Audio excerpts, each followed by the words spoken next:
Well, folks, as the month of STINGTEMBER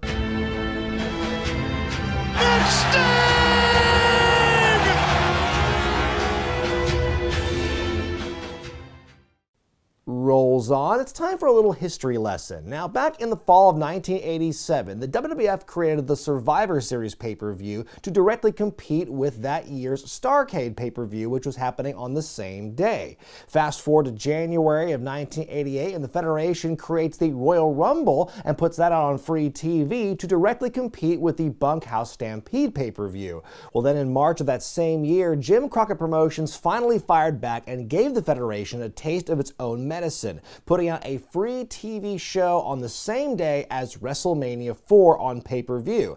And this show would be known as one of the first real breaking moments of Sting's early career and really put him out as a huge star. We're talking about the first ever Clash of the Champions on TBS, March 27th, 1988, from the Greensboro Coliseum in Greensboro, North Carolina. This show was nominated by Didymus, New Movement Games, and Bill DeBar over at patreon.com/wrestlingwithregret. Another piece of JCP history that actually takes place one day before this is considered one of the most infamous moments in that company's time period. There was an interview segment with Magnum TA. It was a couple of years after his big automobile accident that put him out of wrestling. He's there being interviewed. Tully Blanchard gets in his face. Barry Windham tries to get in between them, takes a sucker punch from Tully. Tully and his manager J.J. Dillon take down the injured Magnum, and that prompts Dusty Rhodes to come out and save his friend, beating the bejesus out of Tully with Magnum's baseball bat, going after officials too, inadvertently striking Jim Crockett Jr. in the process.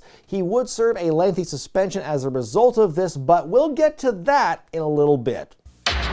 Question.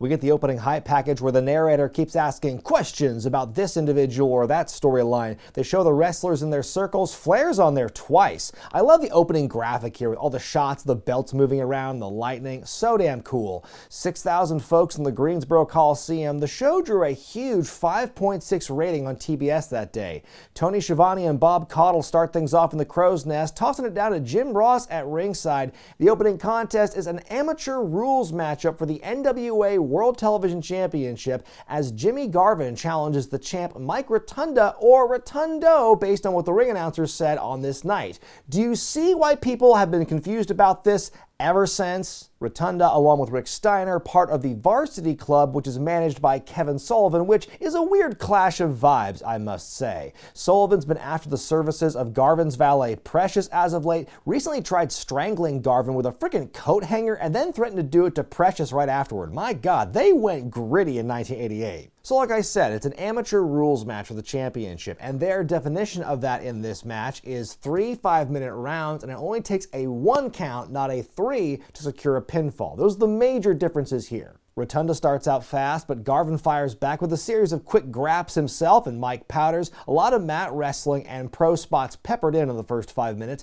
By the way, referee Teddy Long getting in there. Rotunda fights to pin Garvin's shoulders down, but can't get it done before period 1 ends. We get a 30-second rest period, then afterward, nothing amateur styled about this match anymore. It's all wrestling high spots. Garvin goes to the DDT, Kevin Sullivan gets on the apron, Precious stops him. The distraction costs Garvin the match, and Rotunda rolling up with the tights to get the 1 and the win. Sullivan gets in the ring, Rick Steiner joins in the beating, but then Precious whomps Steiner with a 2x4 and chokes out Sullivan with a coat hanger. Crowd is going nuts for this bit of retribution here. Scary tug of war with her in the middle as Garvin and Precious ultimately escape. I give it 2 stars out of 5. I was nervous about this matchup going in because I still have flashbacks to what happened at this year's SummerSlam in 2023, Ronda Rousey, Shayna Baszler, MMA rules, and when I see on the description a wrestling rules match, amateur style, I'm like, oh no, the fans might crap on this, but I was pleasantly surprised. I mean, I feel pretty good about this round system is what I'm going to say. They made the crowd care, and even though the match itself, it was fine but not amazing, what was really good was the post-match match angle. The fracas with Precious involved, choking out Kevin Sullivan. The crowd loved every bit of that. It was really well done. Bob Caudle in the Crow's Nest interviewing Dr. Death Steve Williams back from a tour in Japan. How does he feel about what Dusty Rhodes did the night before? Dr. Death says, whatever you did and how you did it was so fine to me. Huh? He says he's calling out the winner of the Sting Flair main event for the championship. Everything else beyond that, though, is just him having a real hard time filling that 90 seconds. Dr. Death, not a man known for his promos. Up next for the U.S. Tag Team Championship, the Midnight Express defend against the Fantastics. We're coming back from break to Jim Cornette in the ring, actually getting a good Cornette rules chant from some fans as he introduces every mother's nightmare and every schoolgirl's dream, Bobby Eaton and Stan Lane, to the ring. The Fantastics, Tommy Rogers, and Bobby Fulton recently got a win against the Midnight in a match, non-title though, on the Superstation. The match begins, we got a big brawl on our hands. We already have chairs coming into play, tables getting used, absolute bedlam for a minute before things finally settle down. A blind tag into a nice high-low by the champs onto Rogers. Rogers getting worked over, Cornette with a table assist. Good lord. Rogers hits a sunset flip. The crowd is amped for it, but the referee's out of position. More karate kicks by sweet Stan Lane. Tommy's taken outside, slammed down onto a folded up table. Then Bobby Eaton just fucking bulldogs him on it too. What was Bobby Fulton doing over there? Rogers gets the tag. The referee can't see it, so Fulton just says, okay, bye. The fighting continues. The racket attack backfires. Rocket launcher onto Eaton. Tommy Young has entered the chat and counts the 3 on the cover. The match seemingly over, but referee Randy Anderson back into it and saying the Fantastics are actually DQ'd for yeeting him out of the freaking ring, thank you. More brawling after the bell. Cornette producing a belt. They just whipped the shit out of Fulton's back. I'm going to give this one 4 stars out of 5. You sure hate to see what is known as a dusty finish, but I'm not taking that away from the match itself because it was really just so fun. It was this big brawl. Like I said, the total chaos in the beginning, the utilizing of the tables and stuff, very much ahead of its time in that way. And so I think this was just a straight up great matchup, a fight, a wrestling match. It was all those things. Then there was the drama and the heartbreak at the end. You know, the Fantastics and the Midnight Express was one of the better feuds in all of wrestling at this point in time. And in fact, you'd see the Fantastics ultimately beat the Midnight Express for those U.S. tag titles down the line. Time to kill some time while we get the barbed wire match ready. Let's talk about Ken Osmond, aka Eddie Haskell, from the show The New Leave It to Beaver on TBS. He's interviewing Jim Cornette, and the two actually have some hilarious back and forth. What makes this clip even more hilarious is they're definitely looking into the wrong camera. My one question though, why is this running after the match we just saw Cornette doing this evil heel thing, whipping a guy with a belt? You're listening to the babblings of a senile old bat. Hey, let me tell you, she may be getting up there, but she's still loaded, so Oh, listen. Also, this show right here is how I first discovered that there was a new Leave It to Beaver sitcom during the 1980s with like a lot of the original cast from the first show. I actually watched a little bit of it on YouTube and went down that rabbit hole once I discovered it. I think this is a show that like I would have definitely been into as a little kid, like, you know, just trying all the different cable channels, not really knowing like what good sitcoms were or really getting the context. But I feel like young Brian Zane, like younger than the young Brian Zane you see on this channel, would have been a really big fan of this show. You know what? It went 4 seasons and the original one went 6, so not a bad run. Back live, we hear from Al Perez and his manager, Gary Hart. Hart using his platform to make another challenge to Dusty Rhodes for the U.S. title. Perez showing why he needs a manager as he has a hard time explaining that Dusty will need the help of a bat once again in order to beat him. Let's hear from Francis Crockett announcing the top 10 seeds for the Jim Crockett Senior Memorial Cup. Then it's on to the Chicago Street Fight 6-man Texas barbed wire. That's a lot of words. As the Dusty Road Warriors take on the Powers of Pain and Ivan Koloff. Dusty is the U.S. champion, as I mentioned, but here he is lumped in with the Road Warriors feud with the Powers of Pain. Animal wearing a ghoulish hockey mask after being brutalized, his orbital bone being broken during a $50,000 bench press challenge with the Warlord and Barbarian. After some trepidation with a barbed wire wrapped around the ropes, all 6 men throwing hands now, lots of punching until Hawk lifts Koloff up and drops him. Koloff is bleeding, he carves up Dusty's face in return. Dusty with the flip-flop and fly on Warlord, DDT to Barbarian, Animal with the power slam to Warlord, Barb misses the dive, the cover, and the win for Dusty and the Road Warriors. After the bell though, the action continues, Animal's helmet's knocked off, the baddies are going after the injured orbital bone until Dusty and Hawk make the save. 1 star out of 5 for me. It was kind of shocking to see that a barbed wire match was being given away on TV like in the 1980s. This was something that they wouldn't even try and do like in the late 90s during the peak of the grittiness and the edginess of the Attitude Era. So I thought that was very forward of its time to have a barbed wire stipulation this far back.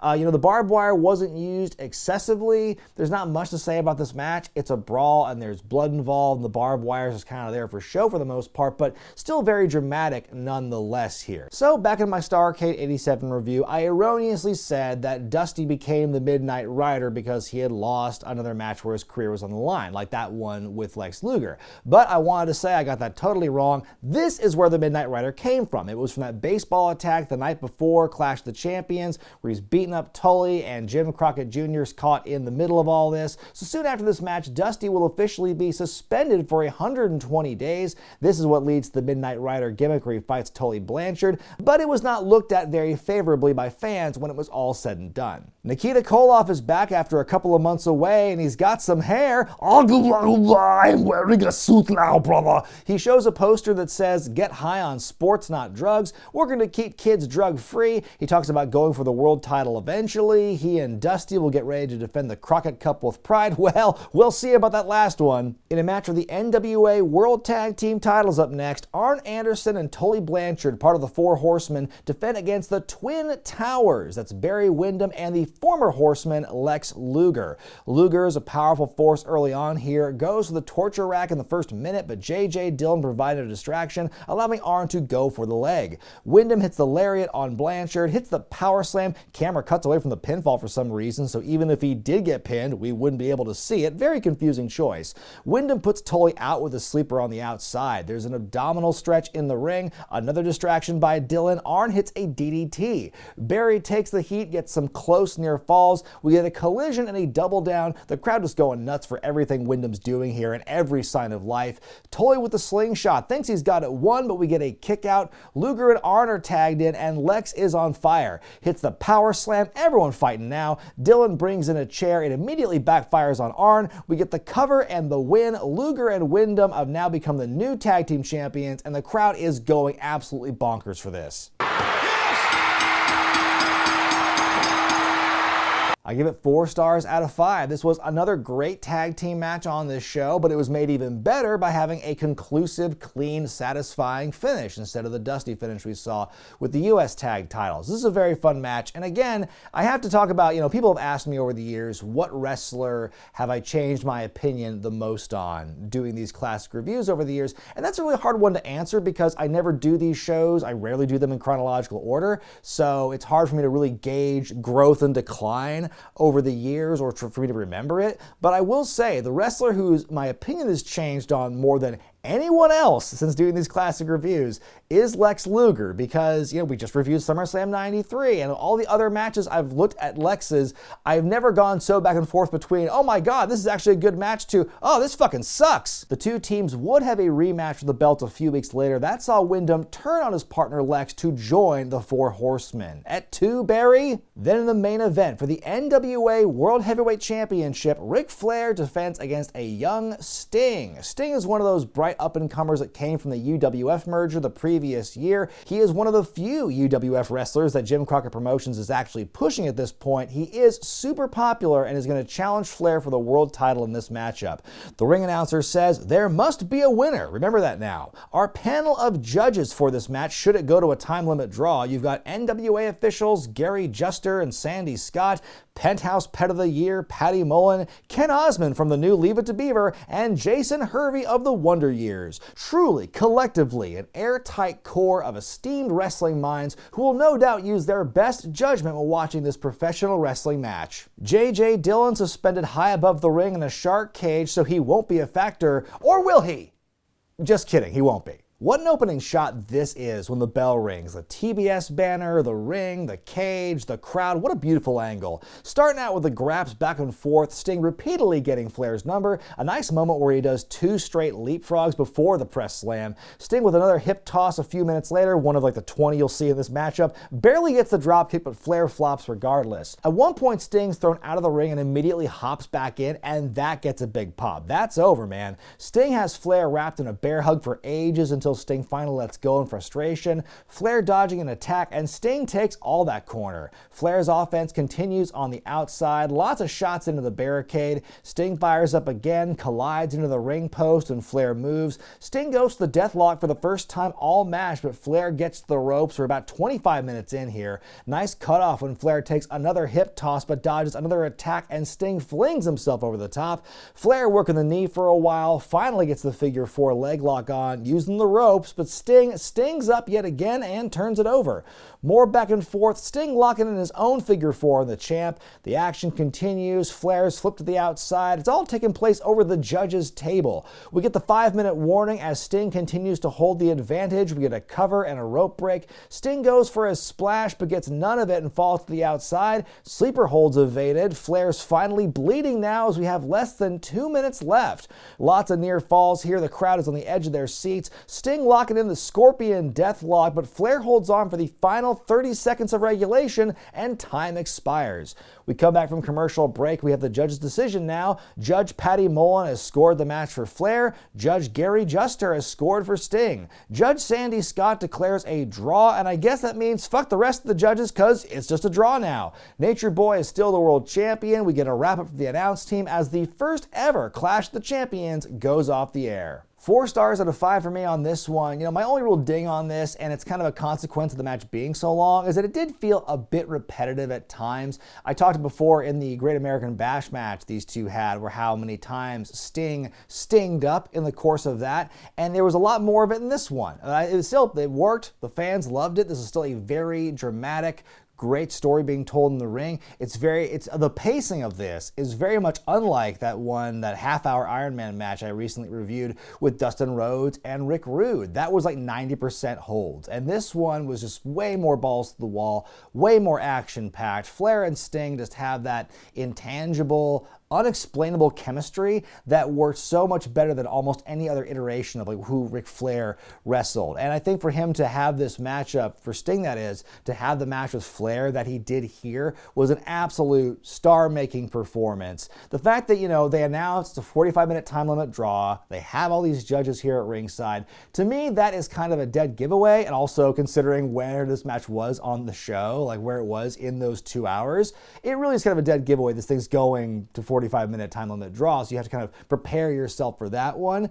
But besides that, though, like I said, this was just a classic match, and these two would continue to have great matches for the rest of their respective careers against each other, and this one being the first major one we'd seen, just a great, again, it really put Sting on the map and just kind of helped build him for the ages. So my grade for the first ever Clash of the Champions TV special on the Superstation TBS is an A. I tell you what, this show is a whole lot better than WrestleMania 4 the same day, and you can go watch my review of that if you want further proof. I mean, this show had a bunch of kick-ass matches. There were only a couple of them I didn't really care for, but there was still a lot of drama and heat attached to it that made it worth watching. And in that Amateur Rules match, like I said, wasn't the greatest thing in the world, but it still vastly exceeded my expectations when they were trying to take that other style of wrestling or whatever and put it into this wrestling show here. So yeah, it's just a great piece of wrestling history, of television history. Go check it out if you have not yet. I can't recommend the first Clash highly enough. Well, the next time I'm back here on the Classic Review is in 2 weeks. We are going to wrap up the month of STINGTEMBER with a look back at one of the most pivotal points in the Sting-Hollywood Hogan feud of the late 90s with Fall Brawl 96 War Games. But before that, we are going to do a countdown highlighting the worst of Sting. Because hey, this channel is still called Wrestling with Regret. Let me know what you thought about this review in the comment section below. Give it a thumbs up if you like it. Subscribe to Wrestling with Regret and hit that bell icon to get all the notifications. I'm Brian Zane, and I'll see you next time.